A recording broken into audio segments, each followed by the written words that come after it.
Hello, I am Maria Luisa Carrillo Pastor and I am here to explain you the articles. Articles are not difficult to learn, but when they are differently used in different languages, as for example Spanish and English, sometimes it creates some problems. That's why I'm going to explain them in this session. I'm going to show you how to use articles and the different examples. Well, in English we have two kinds of articles. The indefinite articles and the definite articles. The indefinite article, it's used or it's a or an. We use it when it's the first mention or we don't know what we are talking about. And the is the definite article, and we use it when we have already mentioned what we are talking about. You have two examples here in the transparency. I saw a strange object on the floor. And then, as I have already mentioned the object, then I say the object looked very small. But I can say the object looked very small in the first place, and then I saw a strange object on the floor. I mean, I can't use first the definite article and then the indefinite article. Right. Well, as I said before, the indefinite article is used before and specifies singular countable nouns or before professions in expression of measurements. For example, I say, I am a teacher. Right? Then we have to use the indefinite article before a profession. This is quite different in Spanish, right? In Spanish we don't say soy un profesor. We can say soy profesor too, right? And a is used before consonants, and an is used before vowels. But when we have a vowel that we pronounce as a consonant, for example, university, we have to use a. We have a university, because really this U is not pronounced as, for example, in ankle.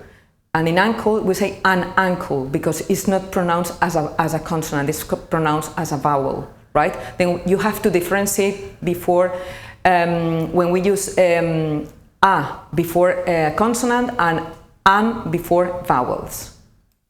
Right. Then we have the definite article, the article de, right?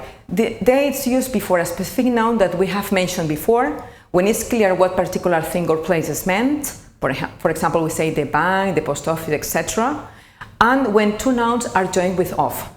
Before adjectives to specify a category of people or things, and in superlative expressions. For example, we say the sky, well, we say it's the sky, we use the article de before sky, the sea, the ground, because it's unique for us, there is only one.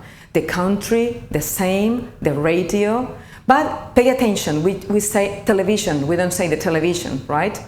We also say breakfast, I'll have breakfast, we don't say the breakfast, or lunch or dinner.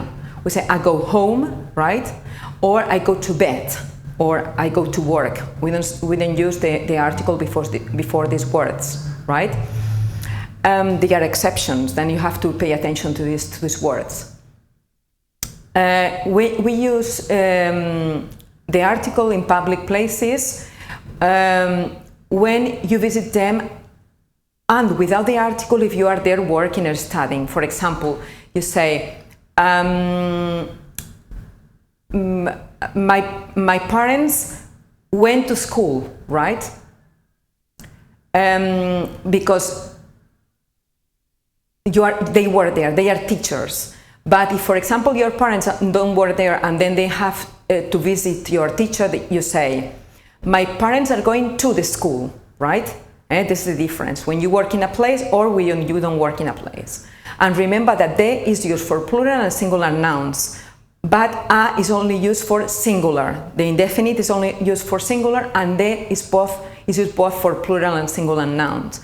When we have an indefinite object or an indefinite noun, and we want to use one word, we have to use some in plural, right? Some bread and a table. Okay. Then this is the difference between the and and, right? And finally, when we use no articles with uncountable nouns used in a general sense, for example, we say information is power, or before unspecified plural nouns, people of animals. for example, or before the name or of people or places. President, whatever, Valencia, but we say Los Angeles. We say it depends on the word really. But in general, we don't use the article before a proper noun. Okay. Right. In generalization, you see the countable nouns. Plural or no articles, books are necessary for children, and in uncountable nouns, we use a singular or no article. Advice is welcome when you are desperate, right? When we express generalizations. And you have more examples of a or an, right? An atom, a book, or examples of the table is very dirty, the furniture in your room is very dirty. And you have to take into account when it's general versus specific meaning. Computers are necessary nowadays. It's general and we don't have to write any or to use any article before the noun. But when we define the words, we say that the computers that the university bought, the computers, pay attention, because before we said this in a general sense, with a general meaning, and with in the second sentence, the computers is a definite meaning, a specific meaning. The same information. Information is crucial in the company, in the general meaning, but if we say the information in this book is crucial for the company, right? Then I am using it as with a specific meaning, and then I have to use the article there. When you have more examples here, a singular countable noun must always have an article. A table is a piece of furniture, or the table in the living room is very old. More examples here. A table is a piece of furniture. As I said before, the table in the living room is very old. Tables are very useful in a small kitchen. As you can see here, it's used in a plural way. And that's all. I hope it will help you to understand the articles and know how to use them. Comparing them with your language, in this case it's Spanish, see that there are quite a lot of differences. Bye.